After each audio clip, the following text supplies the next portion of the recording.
दर्शकों, इस संक्षिप्त भ्रमण के कथांश में हम हैं भारत के हिमाचल प्रदेश में सिरमौर जिले के पांवटा साहिब शहर में गुरुद्वारा श्री पांवटा साहिब के क्षेत्रफल में। गौरतलब है, इस धार्मिक गुरुद्वारे की स्थापना सिखों के 10वें गुरु श्री गोविंद सिंह जी ने की थी।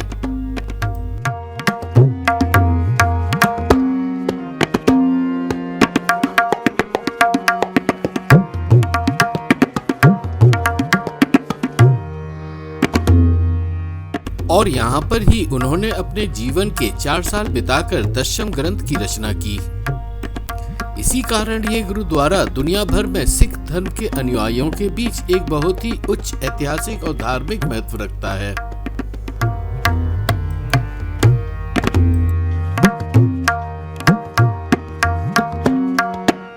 आइए दोस्तों, हम गुरुद्वारा श्री पांवटा साहिब के दीवाने हॉल यानी प्रार्थना सभा मंडप के अभ्यंतर चलें।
प्रार्थना सभा मंडप के बाहर एक धर्माचार्य द्वारा विस्तार से हमें श्री गुरु गोविंद सिंह जी के इतिहास के बारे में जानकारी मिली।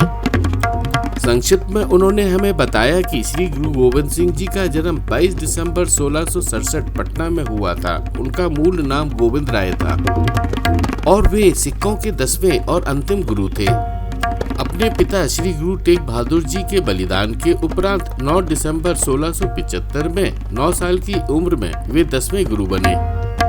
श्री गुरु गोविंद सिंह जी एक महान योद्धा, चिंतक, कवि, भक्त एवं आध्यात्मिक नेता थे। सन 1699 में बैसाखी के दिन उन्होंने खालसा पंथ की स्थापना की, जो सिखों के इतिहास में सबसे महत्वपूर्ण दिन माना जाता है। और दोस्तों, धार्मिक गुरु के अतिरिक्त हमें यहाँ की स्थानीय निवासी आंचल और पत्रकार नागेंद्र तरुण से ज्ञान प्राप्त हुआ कि पांवटा शब्द का अर्थ होता है पैर। इस जगह का नाम इसके अर्थ के अनुसार सर्वश्रेष्ठ महत्व रखता है। कहा जाता है कि सिख गुरु गोविंद सिंह जी जब यहाँ घोड़े पर सवार होकर आए तो वे इसी जगह पहुंचकर रुक गए। इसलिए इस जगह को पवित्र माना जाने लगा और पांव और टीके को मिलाकर पांवटिका नाम दिया गया था। कालांतर में पांवटिका को पांवटिका साहिब के नाम से जाना जाने लगा। यहाँ पर ही श्री गुरु गोविंद सिंह जी ने सिखों के सभी गुरुओं के ग्रंथों को संग्रहित कर गुरु ग्रंथ साहिब की रचना की थी। और उन्होंने ग्रंथ साहिब के आखिरी पन्नों में फरमान लिख दिया कि अब से कोई भी सिख गुरुओं को नहीं, वो केवल उनके लिखित गुरु ग्रंथ साहिब का अपने गुरु के रूप में अनुसरण करेगा। गौरतलब है, किला नुमा पांवटा साहिब गुरुद्वारे का दौरा करते हुए हम पहुंचे उस क्षेत्र में जहां से यमुना नदी का तट साफ दिखाई देता है। दर्शकों, लोक कथाओं के अनुसार जब श्री गोविंद सिंह जी ने यहाँ यमुना नदी के तट के पास बैठकर दसम ग्रंथ की रचना की थी, तब ये यमुना नदी काफी शोरगुल के साथ बहती थी। यमुना नदी का शोरगुल दसम ग्रंथ की रचना में श्री गोविंद सिंह जी के लिए बाधा का कारण बन रहा था। तब से गुरुजी के अनुरोध पर यमुना नदी इस क्षेत्र में बिना शोरगुल के शांति से बहती है। दर्शकों, गुरुद्वारे के परिसर में है ऐतिहासिक श्री तालाब स्थान, जहां श्री गुरु गोविंद सिंह जी वेतन वितरित किया करते थे। श्री दस्तार स्थान, जहां गुरु गोविंद सिंह जी पंगड़ी बांधने की प्रतियोगिताओं को परखा करते थे। कवि दरबार, जहां गुरुजी काव्य गोष्ठी का आयोजन किया करते थे। मित्रों, कहते हैं सिख समुदाय में जन्म लेने वाला हर व्यक्ति इस गुरुद्वारे में दर्शन के लिए जरूर आता है।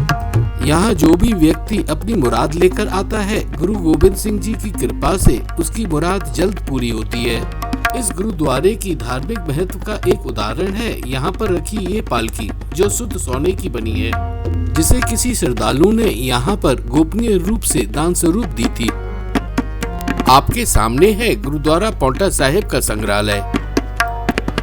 आइए दोस्तों, हम पांवटा साहिब गुरुद्वारे का संक्षिप्त भ्रमण संपन्न करने से पूर्व इस संग्रहालय के अभ्यंतर चलें। अंदर पहुंचकर आप गुरु गोविंद सिंह जी द्वारा इस्तेमाल किए गए ऐतिहासिक हथियार और कलम, जिससे उन्होंने दसम ग्रंथ की रचना की थी, को देख सकते हैं।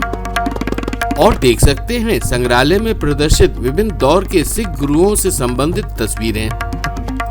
इन प्रदर्शित तस्वीरों से आपको सिख समुदाय के इतिहास, बलिदान, युद्ध, चिंतन और भक्ति के बारे में बखूबी ज्ञान प्राप्त होता है।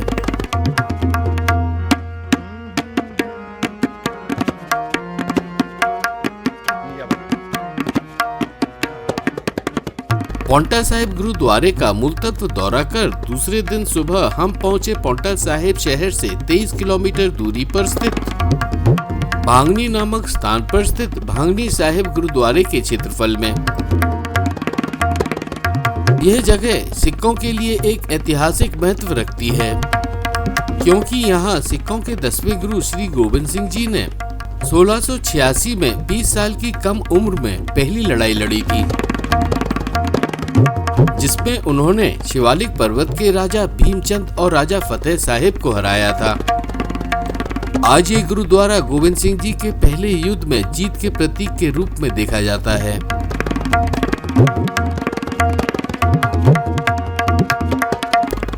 आइए दोस्तों, हम भांगनी साहिब गुरुद्वारे में प्रार्थना सभा मंडप के अभ्यंतर चलें।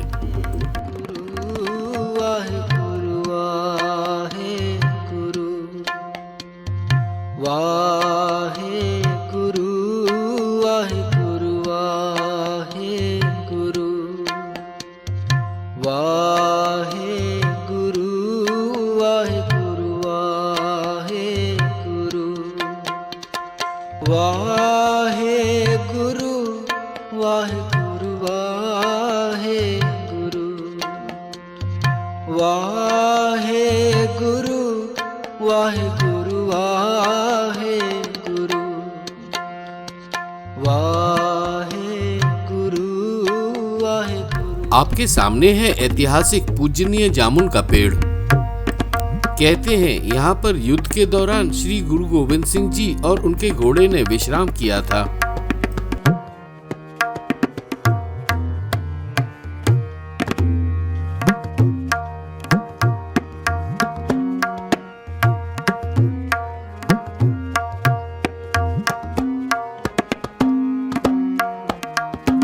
इसी के साथ दर्शकों, सिख समुदाय के 10वें और अंतिम गुरु श्री गोविंद सिंह जी को शत शत नमन करते हुए हम संपन्न करते हैं हिमाचल प्रदेश में सिरमौर जिले के पांवटा साहिब शहर में गुरुद्वारा श्री पांवटा साहिब और श्री भांगनी साहिब गुरुद्वारे के संक्षिप्त भ्रमण का ये कथांश। और वादा करते हैं फिर मिलेंगे अपनी खूबसूरत धरती के अन्य पर्यटकीय स्थल पर।